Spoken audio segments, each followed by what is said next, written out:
guys, welcome back to my channel.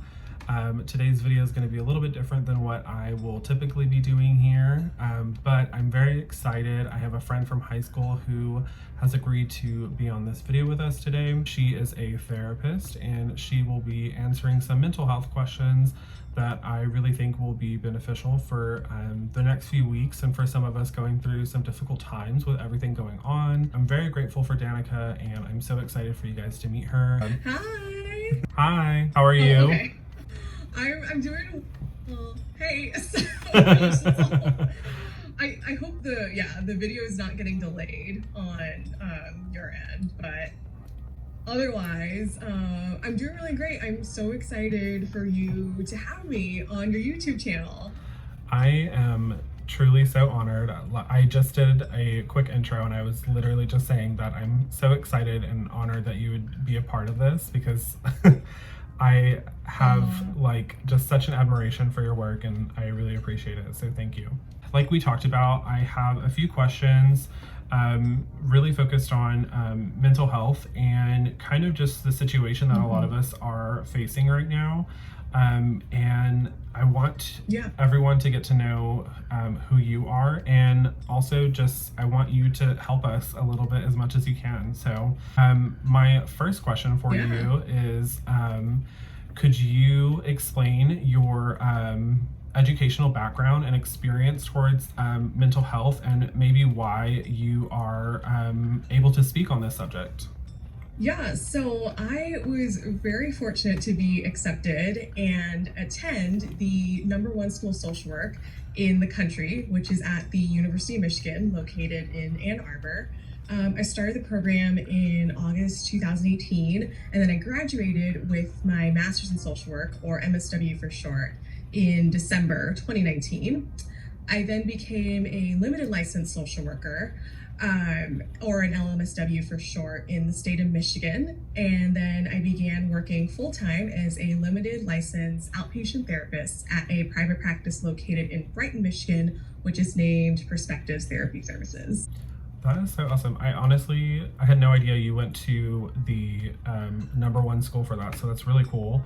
And I know we talked about me listening to some podcasts about mental health, and I recently just learned that you have to be licensed for your state to practice in mental health. So that's kind of cool that you mentioned that. So are you only licensed in Michigan right now? Yes, I'm currently licensed in Michigan right now. In case y'all didn't know, Nathan's viewers, Nathan and I went to the same high school together in San Antonio, Texas. The plan is when I become a fully licensed social worker, I do plan on moving back to Texas and becoming a fully licensed social worker in the state of Texas. I love it. Well, thank you. So one of the main questions jumping into mental health is, how does someone know that they have a problem with their mental health? Like, what would some of the key signs be for them?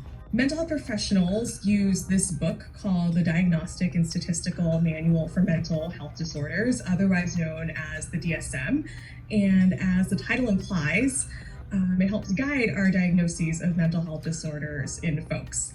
A key phrase that is used a lot throughout the book is that a person is typically struggling with their mental health if it's causing significant distress or impairment in their social, occupational, or other important areas of functioning.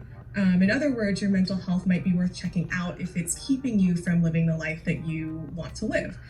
For example, let's say you have a strong desire to not be alone, yet you're terrified of going out of the house, you're terrified of meeting new people, then your mental health might be worth being checked out by a mental health professional. Another example, if you've been dreaming for so long to get this dream job that you have, yet you're unable to get up out of bed, submit resumes, etc., no matter how much you've been trying, again, then I think that's another good reason to seek out a mental health professional. Another key phrase that's used throughout the DSM is this timeline of most of the day, nearly every day. So if you've been feeling anxious or depressed, and I'm just going to use anxiety and depression because those are the most common mental health disorders.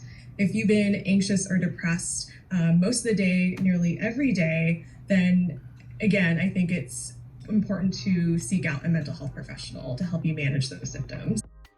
Awesome. And this isn't one of the questions that we briefed on, but I just wanted to ask and see if you could clarify. Um, Mhm. I had read that you shouldn't necessarily look towards your primary doctor for a diagnosis with your mental health. Mhm. Is that something, is that a starting point, or should you always ask to seek further than that? So, your regular doctor should be qualified to treat at least the basic symptoms of anxiety or depression. Like I said, anxiety and depression are the most common mental health disorders. However, if you feel like you're not making progress with your regular doctor, then I think it would be best to ask your doctor for a referral to see a therapist or a psychiatrist. Um, can you explain the difference between a diagnosed depression or anxiety versus a situational depression and anxiety? I think a lot of people right now are going through a situation that can cause a strain on their mental health. However, Mhm. there's also some people who are probably experiencing a depression or anxiety throughout their whole life. Yeah. So fun fact, depression and anxiety that lasts an entire person's lifetime and situational depression and anxiety are both diagnosable, treatable, and valid reasons to seek a therapist. Referencing the DSM again, the time frame for major depressive disorder is experiencing depression most of the day, nearly every day, for 2 weeks, and the time frame for generalized anxiety disorder is feeling anxious most of the day, nearly every day, for at least a month. However, there may be significant events in a person's life that cause significant depression or anxiety, and you haven't been struggling with the symptoms for at least 2 weeks or at least a month. You could have trouble adjusting to a new job, your marriage, or even this pandemic. All of these are valid reasons for your mental health to be impacted, and all these are valid reasons to seek out therapy too. You so you mentioned the pandemic already. We're currently all practicing social distancing. How has this affected a normal therapy session for you? Do you face any challenges with phone or Skype sessions versus an in-person therapy session? I've yet to meet a therapist who believes that doing therapy via webcam or telephone is much better than doing therapy in person. This is because therapy is all about reading people, right? It's about reading their nonverbals, and there's a lot of nonverbal cues that you don't catch during a session that's done via webcam, and especially a session that's done via telephone. I know I struggle with recognizing whenever a person is done talking on the other end, and for me to appropriately jump in and not interrupt what they're saying. So that's also been a struggle transitioning to teletherapy. So, with that being said, would you recommend that a person should seek out an in-person therapy session if possible? So yes, I believe that if a person is able to, I highly recommend in-person sessions as much as possible. Obviously, given this current pandemic, if you're at high risk for catching the COVID-19, or if you've been asked to self quarantine, then definitely, I am more than okay doing teletherapy sessions. However, I believe that teletherapy sessions should be done or reserved for emergency situations such as this pandemic, if you're physically ill with anything else, if you're unable to drive to your in person session, whether your car broke down or here in Michigan, it snows a lot during the winter. So if the roads aren't in drivable conditions, and if you are living in a rural area where the closest therapist to you is like at least 50 miles away, then teletherapy is a great option. Otherwise, I recommend in person sessions as much as possible. Awesome. I used to love your snow pictures with your car covered in snow. Oh my gosh, yeah, that was so long ago. I still have that car. When you were like stuck trying to go to school. That was so funny. With us working from home, many of us have job roles or tasks that have caused a dramatic shift in our routine and overall drastic change to our work life. What are some ways that we can navigate these changes with the mindset that we eventually will have to change and go back to our life? This pandemic response has brought a lot of uncontrollable factors in our lives, like when will I see my loved ones again? Will I have a job in the next month, the next week, or even tomorrow? However, there's still plenty in our lives that we can control, even if we don't really realize it. One good way to remind ourselves of what we can control is by practicing mindfulness. Simply put, mindfulness is being in the present and not being distracted by what the future holds. One great way to practice mindfulness is to observe, notice, and describe what you're currently grateful for in this present moment. So, for example, I am grateful that I still have my job in this present moment. I am grateful for the roof above my head. I am grateful for having enough food for me to eat in this present moment. Because the more time and energy we spend worrying about what's going to happen in the future, that's time and energy taken away from enjoying the present moment right now. I'm curious to see how people's mindsets will change once we ever go back to normal. I'm wondering if people will begin to notice what they have been missing out before this pandemic started. Like, wow, I can't believe that I've been missing out all this time spending with my partner or my kids. Wow, I didn't realize how stressful my job was before this pandemic, and maybe I would enjoy working from home after this pandemic ends. I'm just wondering what life changes that we make currently during this pandemic or social distancing will actually continue whenever this pandemic ends.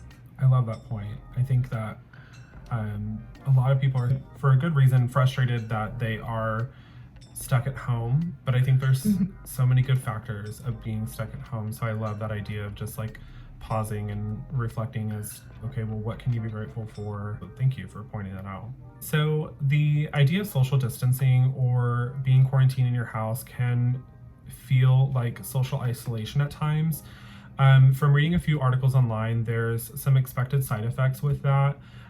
Side effects such as increased percentages of depression, anxiety, high blood pressure, or even an increased risk for dementia. Can you speak to some of that? Yeah, first of all, wow, like I didn't realize that social distancing can put people at higher risk for dementia in the long term. So I'm gonna have to read up on that afterward. I can obviously only speak to the mental health impacts. I think about, for example, people with social anxiety.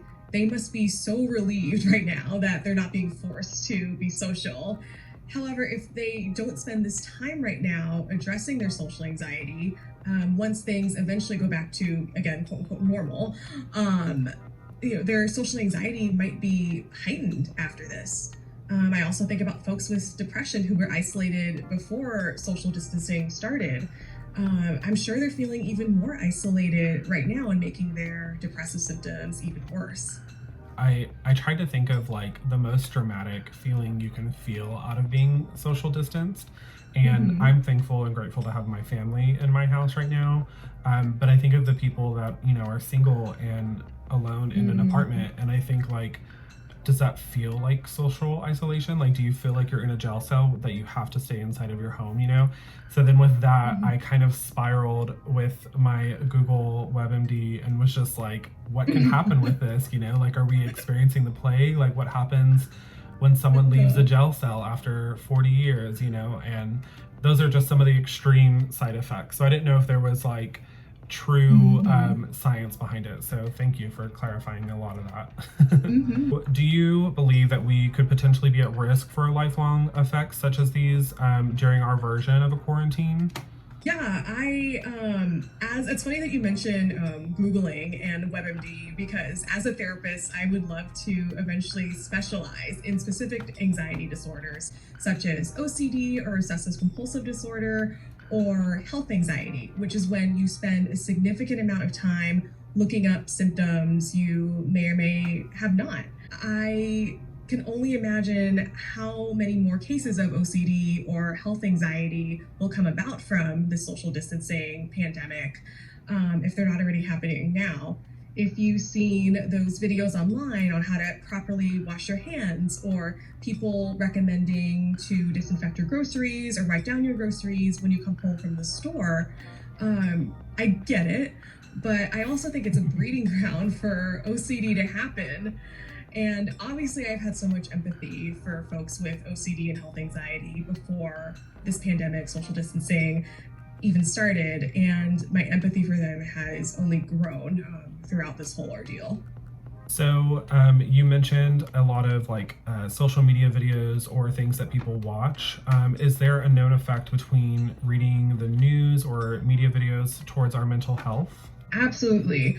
Nathan, I don't know if you remember from our high school graduation ceremony, our principal at the time quoted who our high school was named after, Chief Justice Earl Warren. One of his quotes that has stuck with me since we graduated, oh my gosh, like almost 10 years ago, is that I always turn to the sports pages first, which record people's accomplishments. The front page has nothing but man's failures.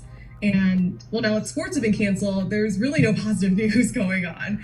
If anything, I feel like the sports headlines today are saying which new NBA player or coach has tested positive for COVID-19.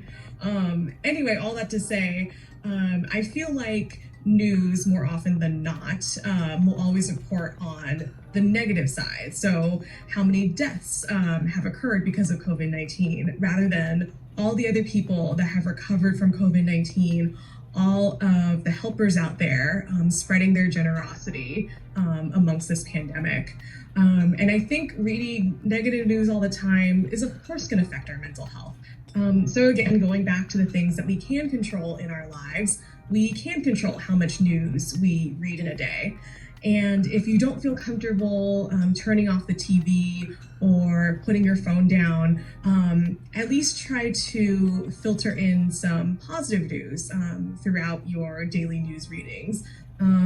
Today, I read a news article about this Italy patient who is 101 years old and survived the 1918 flu pandemic and is now recovered from the COVID-19 virus. I do love articles like that. I try and share them with my mom all the time. Yeah. Okay. Do you feel a person should only seek therapy during a slope in their life? No, I think there are benefits for clients that want to seek therapy when they're not experiencing a slope in their life. Going to therapy when there's nothing particularly wrong going on in your life can help teach you the warning signs of when your mental health is about to experience a decline, as well as teach you the coping strategies to use in the future too, when you feel like your mental health is going toward a downward slope. So with that, how does someone start to look for a therapist? I think the best way for folks to start looking for a therapist is to go online to psychologytoday.com. This is a website where mental health professionals put up a provider bio for potential clients to read, which tells potential clients what kind of style the therapist has. Potential clients can also sort by the types of disorders a therapist might treat, how they treat them, their location, and even demographics such as race, ethnicity, or gender. I will say that the number one factor in a person's mental health treatment is not necessarily whether the therapist is the best trained in cognitive behavioral therapy, dialectical behavior therapy, all those treatment modalities out there. Rather, it's about the therapeutic alliance or relationship or the fit between the therapist and client. Right now, if I were to go looking for a therapist, honestly, I would prefer a therapist that's closer to my age and even race too. And yeah, I know younger therapists have less experience than older seasoned therapists, but again, it's all about the fit. I believe someone closer to my age can have a better understanding of the phase of life transitions that I am currently going through than someone who may be more experienced but is older than me. Yeah, I love that. I've definitely heard about finding kind of like a similar not necessarily background, but like a similar foundation that you can at least relate and know that they somewhat understand where you're coming from. So I love to hear a professional say it as well. So thank you. Are there resources if you don't think that you can afford sessions? First, if you think that you won't be able to afford sessions, remember to ask your insurance company what mental health benefits they offer. I feel like mental health coverage in the past few years has expanded thanks to the Mental Health Parity Act, which states that mental health is just as important as taking care of your physical health. So you never know what your insurance is going to cover if you don't ask. Next, if you do find out that your insurance doesn't cover as many mental health benefits as you would like, I'd recommend searching for a limited licensed therapist, such as myself. A limited licensed therapist is a recent graduate of a therapy program that is working toward completing their hours to become a fully licensed therapist. While they are limited license, they are required each week or each month to be supervised by a fully licensed therapist. And this fully licensed therapist knows all about the limited licensed therapist's cases. Limited licensed therapists charge less than fully licensed therapists because they have, fewer years of experience. So there's a financial benefit to that. However, a therapeutic benefit for seeing a limited licensed therapist is that you kind of have two therapists working on your case because you have the limited licensed therapist who is there with you in your session, but then you also have the fully licensed therapist that the limited licensed therapist is going back to during supervision. So it's almost like you have two sets of eyes or ears on your case when you choose a limited licensed therapist. In general, do you have any daily routine recommendations that can help with a person's overall mental health? Mm-hmm. I think the most common recommendation is hashtag self-care. But I think people forget that self-care should also encompass all areas of your life. So for example, are you getting your physical basic needs met? How's your appetite? How's your sleep? Are you getting that in-person contact that you need?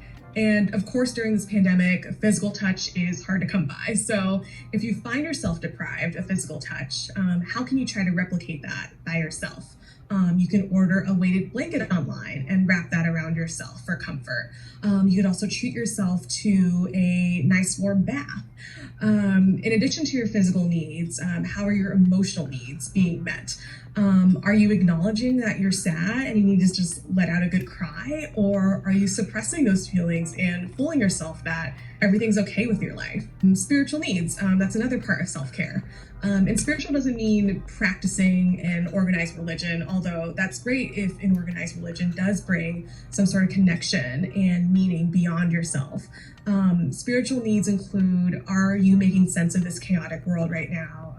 How are you finding meaning throughout this time of uncertainty? Our last question, how can a person better support another person struggling with their mental health? And how can we as a community be better supporters towards mental health overall? So individually, if you're a non-mental health professional, heck, if you are a mental health professional yourself, the best way that you can support another person with their mental health struggles right then and there is just by listening to them. Like I said earlier, you don't have to be the most trained in CBT, DBT, whatever treatment modality is out there. To be there for someone during their mental health struggles. Of course, though, if you're a non-mental health professional, you're only human. And that's what mental health professionals are there for. If your friend or your loved one is requiring a higher need of care than you can offer, it's like what they say on the airplane, right? When the mask falls down, you put the mask on yourself first, and then you put the mask on the other person. So if you have the mental capacity to take care of someone else's mental health, then by all means do so. However, recognize that, like I said, you're only human, not a therapist, and that's what therapists are there for. Not only are therapists better trained to help those struggling with others' mental health issues, but they can also better recognize when their own mental health needs need to be taken care of. And talking about community and mental health and society's view of mental health, I think just openly talking that is just as important as their physical health is how we can eliminate the mental health stigma out there. What I'm currently loving right now is all these therapy memes online. And every time someone casually or seriously talks about mental health, it gives me hope that we're getting closer to reducing the mental health stigma out there, and that taking care of your mental health is just as important as taking care of your physical health. I think conversations like this will as long as they continue to happen, they'll definitely help move that forward for our community. So I definitely appreciate you taking your time out of your day for this. I know you're busy. I know your work schedule has not eased up with this. So if anything, it's gotten worse. So I totally appreciate that. So thank you so much. I really appreciate it. Yeah, and again, thank you so much for having me on your channel, Nathan. If you would like to follow me, I do have a professional Instagram. It's at social awkward.